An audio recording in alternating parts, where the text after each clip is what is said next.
Assalamualaikum warahmatullahi wabarakatuh. Bismillahirrahmanirrahim. Salatu wassalamu ala Rasulillah. Allahumma faqihna fiddin wa 'allimna ta'wil wa ba'd.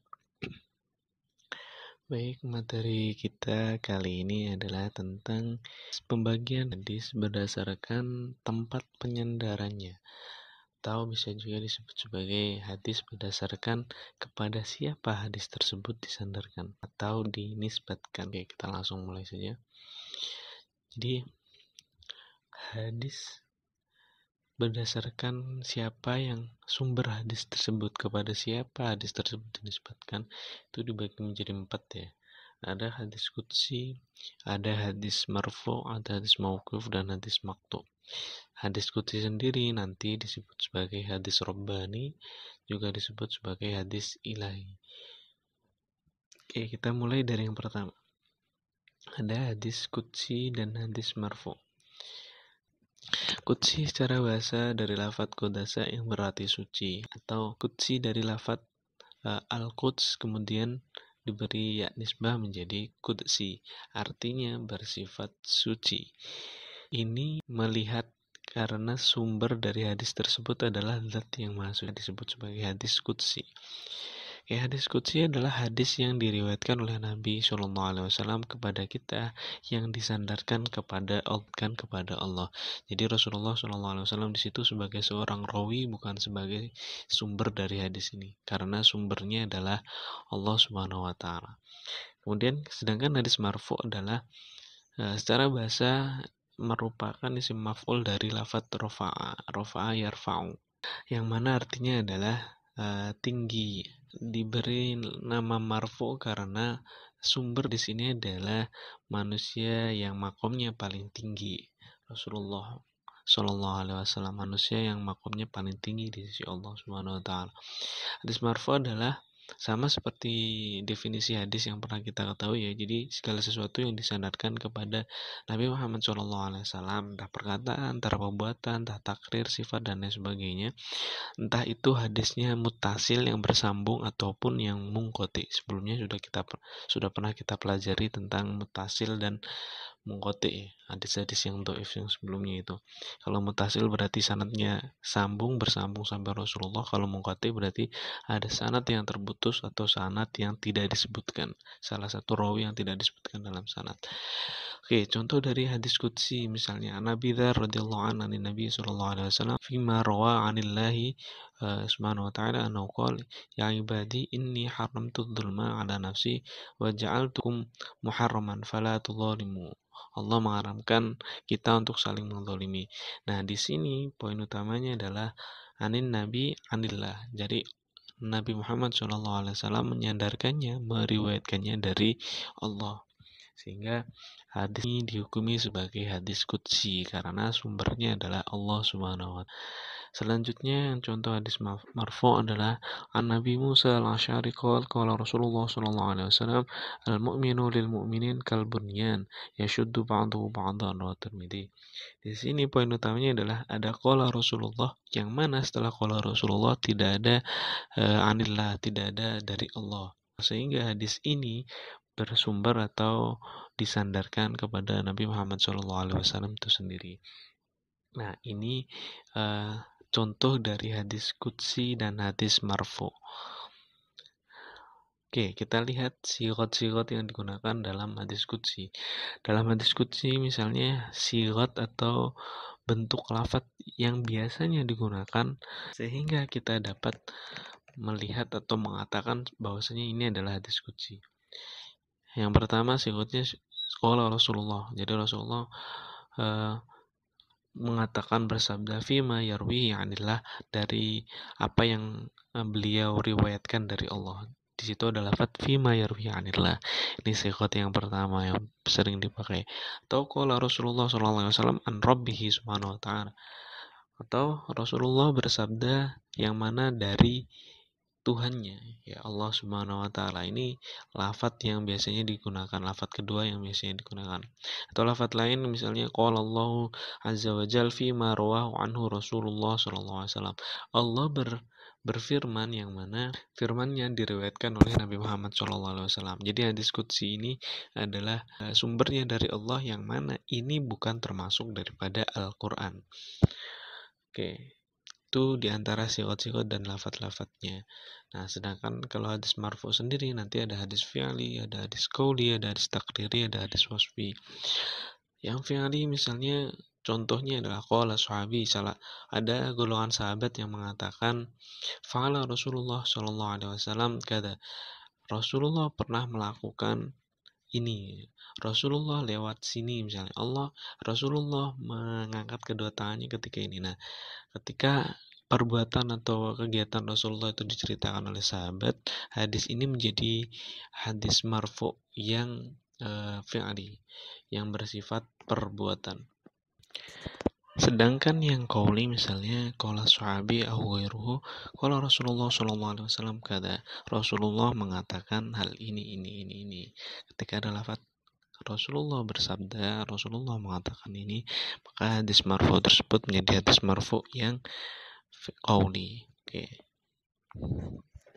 Selanjutnya ada hadis marfu yang wasfi, bersifat tentang sifat-sifat Rasulullah, karakter Rasulullah. Misalnya kalau sahabi, salah seorang sahabat misalnya mengatakan karena Rasulullah SAW ahsanan nasi khuluqan. Rasulullah itu orang yang akhlaknya paling bagus di antara manusia. Ini menjelaskan tentang sifatnya Rasulullah. Kalau menjelaskan tentang sifat-sifat Rasulullah, maka ini disebut sebagai hadis marfu wasfi. Sedangkan yang takriri adalah takrir seperti yang kita tahu ya, diamnya Rasulullah melihat apa yang dilakukan oleh para sahabat. Sigat atau bentuk lafadznya sahabi au ghairuhu fa'ila bi hadratin Nabi sallallahu alaihi wasallam kada. Ada seorang sahabat yang mengatakan bahwasanya ada hal-hal seperti ini yang pernah dilakukan di depan Rasulullah SAW. Wala yudkar ingkaru, tapi tidak disebutkan bahwasanya Rasulullah itu mengingkari hal tersebut. Mengingkari maksudnya melarang untuk hal tersebut dilakukan. Karena tidak ada pelarangan ini, maka dianggap sebagai kebolehan dari Rasulullah untuk melakukan hal ini. Nah, ini hadis marfu. Untuk tambahnya, ini adalah hadis marfu yang sorry. Nanti ada hadis marfu yang hukmi, hukumnya marfu, tapi hadisnya yang meriwayatkan sumbernya bukan dari Rasulullah. Bisa sahabat, bisa tabi'in yang mengatakan, tapi hukum yang dibawa, hukum yang ada dalam hadis tersebut bersifat marfu atau bersumber pasti dari Rasulullah. Misalnya sahabat menceritakan tentang hal-hal yang pada zaman dahulu, pada zaman nabi-nabi terdahulu. Nah, ini tidak mungkin dari sahabat sendiri yang mengatakan. Pasti ini pernah diceritakan oleh Rasulullah sehingga para sahabat bisa menceritakan. Nah, hal seperti ini sebenarnya hadisnya hadis karena sahabat, berarti hadisnya hadis mauquf, tapi hukum dari isi hadis tersebut menjadi hadis marfu, hukumnya secara hukumnya saja ya. Oke, itu hadis qudsi dan hadis marfu. Nah, perbedaannya adalah antara Al-Quran dan hadis qudsi. Kalau Al-Quran itu lafaz dan maknanya dari Allah. Kalau hadis qudsi lafadznya dari Nabi Muhammad SAW, maknanya dari Allah. Biasanya lafadznya kurang lebih sama dengan apa yang pernah disampaikan oleh Allah Subhanahu Wa Taala. Kalau Al-Quran bernilai ibadah bagi yang membaca, sudah pernah saya sampaikan ya, ketika membaca Al-Quran bahkan tanpa niat pun bisa dihitung sebagai ibadah, sedangkan hadis qudsi tidak bisa dihitung sebagai ibadah. Nah, kalau Al-Quran itu harus mutawatir dalam meriwayatkan, sedangkan hadis qudsi tidak harus selalu mutawatir. Bisa jadi ada riwayat yang ya ahad dan lain sebagainya. Kita sudah mempelajari tentang mutawatir dan ahad ya sebelumnya. Nah, Al-Quran qot'i, sifat dasar dari Al-Quran, lafadznya semuanya qot'i, dipastikan keasliannya, keabsahannya pasti bersumber dari Rasulullah, pasti bersumber dari Allah ini. Tapi kalau hadis qudsi, karena memang hadis, jadi riwayatnya bisa jadi sahih, bisa jadi hasan, bisa jadi dhaif, bisa jadi maudhu dan lain sebagainya. Ini sama seperti hadis yang lainnya ya, sama karena bermasalah pada masalah periwayatannya selanjutnya, bukan karena sumbernya dari Allah. Kemudian Al-Quran merupakan mukjizat, sedangkan hadis qudsi tidak merupakan mukjizat. Nah, kalau Al-Quran dibaca dalam sholat, sedangkan hadis qudsi tidak dibaca dalam sholat setelah Al-Fatihah. Hanya Al-Quran yang dibaca setelah Al-Fatihah ketika sholat. Nah, Al-Quran itu ketika membaca diharuskan suci, harus berwudu dahulu, harus suci dari hadas kecil dan hadas besar. Kalau hadis qudsi tidak harus suci, boleh kapanpun membacanya, tapi tetap adabnya untuk membaca hadis ini dalam keadaan suci. Adabnya ya, tidak harus, tapi adabnya harus, adabnya dengan bersuci. Kalau Al-Quran bukan hanya adabnya, tapi karena memang sudah wajib dan diharuskan untuk bersuci. Kalau Al-Quran berbentuk dalam ayat-ayat dan surat-surat, sedangkan hadis qudsi tidak berbentuk ayat dan surat, hanya seperti hadis biasanya, hanya berupa lafadz gitu, tidak berbentuk ayat dan surat. Itu perbedaan Al-Quran dan hadis qudsi. Nah, sedangkan hadis qudsi dan hadis nabawi, perbedaannya adalah kalau hadis qudsi itu sandarannya, sumbernya dari Allah, kalau hadis nabawi sumbernya dari Rasulullah SAW. Nah, kemudian kalau hadis qudsi temanya adalah hal-hal yang berkaitan dengan Allah, dengan kebesaran Allah, dengan kemuliaan Allah, keperkasaan, kekuasaan Allah. Sedangkan hadis nabawi itu semua tema agama dibahas dalam hadis-hadis nabawi atau hadis marfu. Itu perbedaan-perbedaannya, sehingga kita dapat mengidentifikasi mana yang Al-Quran, mana yang hadis qudsi, mana yang hadis marfu atau hadis nabawi. Selanjutnya ada hadis mauquf dan maqtu. Hadis mauquf adalah, kalau secara bahasa mauquf pada isim maf'ul dari waqafa, yang mana artinya berhenti, seakan-akan berhenti di sahabat dan tidak ditelusuri lagi sumbernya apakah dari Rasulullah atau tidak. Nah, hadis mauquf adalah segala sesuatu yang intinya ya, segala sesuatu yang disandarkan atau sumbernya dari para sahabat. Itu intinya adalah sumbernya dari sahabat. Nah, kalau hadis maqtu merupakan isim maf'ul dari lafadz qata'a yang berarti putus. Ya, karena tidak bersambung kepada Rasulullah juga disebut putus ya. Nah, kalau hadis mauquf tadi sumbernya dari para sahabat, kalau maqtu adalah sumbernya dari para tabi'in, generasi setelah para sahabat. Contohnya misalnya kalau hadis mauquf, kalau Ali radhiyallahu an, haditsun nasa bima ya'rifun. Sayyidina Ali berkata, berbicaralah dengan atau berdakwalah kepada orang-orang itu dengan apa yang mereka pahami. Nah, ini karena perkataan dari Sayyidina Ali, maka hadisnya disebut sebagai hadis mauquf. Contoh lain, qaulul Hasan al-Basri rahimallahu fi sholati khalfal muqtadi sholli alaihi bita'atuhu. Contoh hadis maqtu adalah perkataan Hasan al-Basri yang beliau adalah generasi tabi'in tentang masalah sholat di belakang orang yang banyak berbuat bid'ah. Nah, sholli alaihi bita'atuhu, ya nggak apa-apa sholat saja, adapun masalah kebid'ahnya dia ya urusannya dia.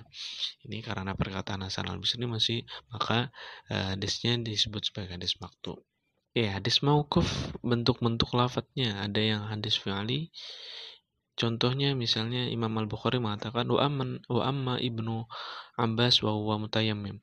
Ibnu Abbas itu pernah mengimami orang-orang sedangkan beliau itu dalam keadaan tayamum. Ini karena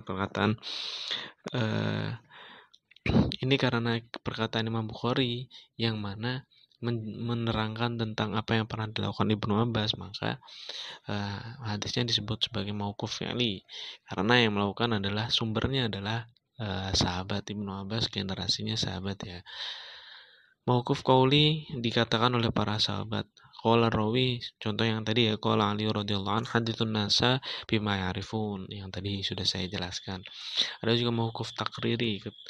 Qaulu tabi'in, ada tabi'in yang melakukan fa'altu kata amama sahabi walam yunkir alayya. Ada salah seorang generasi tabi'in yang mana melakukan sesuatu di depan seorang sahabat.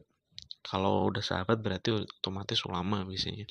Nah, beliau tabi'in ini melakukan sesuatu di depan sahabat tersebut dan tidak ditolak atau tidak diingkari oleh sahabat tersebut, sehingga dianggap sebagai pembenaran atau tidak masalah untuk melakukan hal tersebut. Oke, itu macam-macam mauquf. Sedangkan yang maqtu ada contohnya yang qauli, misalnya seperti yang sudah saya jelaskan tadi, qaulul Hasan al-Basri fi sholati khalfal mubtadi, yang tadi ya, itu yang qauli, perkataan dari Imam Hasan al-Basri. Sedangkan yang fi'li contohnya adalah Tawus rahimahullah ta'ala yusolli rakataini ba'dal asri faqala lahu Ibnu Abbas radhiyallahu utrukhu.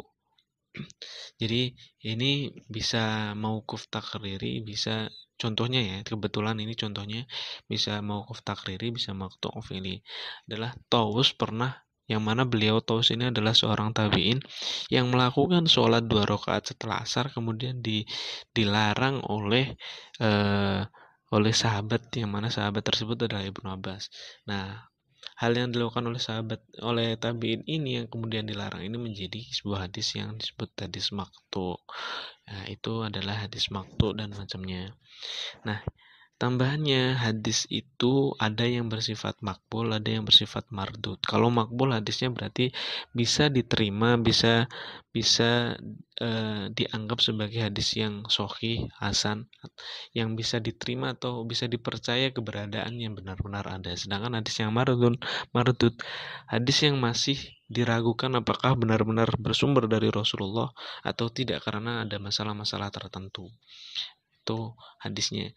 Nah, ada juga hadis yang muhtajun bihi dan wa ghairu muhtajin bihi. Ada yang hadis bisa dijadikan hujjah, ada yang tidak bisa dijadikan hujjah. Hadis yang bisa dijadikan hujjah misalnya hadis yang sahih, yang hasan, yang mutawatir, itu hadis-hadis yang bisa dijadikan hujjah. Sedangkan hadis yang tidak bisa dijadikan hujjah itu misalnya ya hadis maudhu, hadis mungkar, yang karena rawinya tidak bisa dipercaya misalnya, atau ada masalah dalam hadisnya dan lain sebagainya. Di antara sebab-sebab yang bisa menyebabkan hadis tidak bisa dijadikan hujjah. Nah, jadi itu adalah macam-macam pembagian hadis berdasarkan kepada siapa hadis tersebut disandarkan. Mudah-mudahan bermanfaat. Inna suratul mustaqim. Assalamualaikum warahmatullahi wabarakatuh.